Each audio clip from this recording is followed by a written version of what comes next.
حضرت سفیان بن عبداللہ الثقفی رضی اللہ تعالیٰ عنہ کہتے ہیں میں نے آقا علیہ الصلوۃ والسلام سے آ کر عرض کی اللہ کے رسول قل فی الاسلام قولا، مجھے اسلام کے اندر کوئی ایسی قیمتی بات بتلائیے لا اسألہ عنہ احدا بعدک، میں آپ کے بعد کسی اور سے سوال کرنے کی ضرورت محسوس نہ کروں۔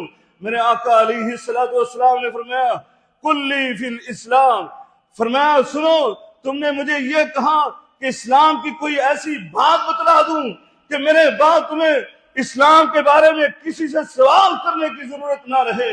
فرمایا ہاں اللہ کے رسول میں یہی عرض کر رہا ہوں۔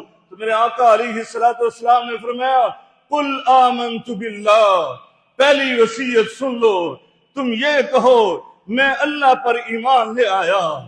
کیسے ایمان لانا ہے کہ وہی میرا اللہ، وہ میرا الہ، وہ میرا معبود، وہ میرا خالق، وہ میرا مسجود، وہی میرا مطلوب، وہی میرا مسجود، وہی میرا حاجت روا، وہی میرا مشکل کشا، وہی میرا فریاد رس، وہی میری بگڑی سنوارنے والا، وہی میری ضروریات کو پوری کرنے والا، وہی میری تندرستی کو خوشحالی میں تبدیل کرنے والا، وہی بارشیں نازل کرنے والا، وہی اولاد دینے والا، وہی میری اولاد کو دے کر صالح اور نیک بنانے والا۔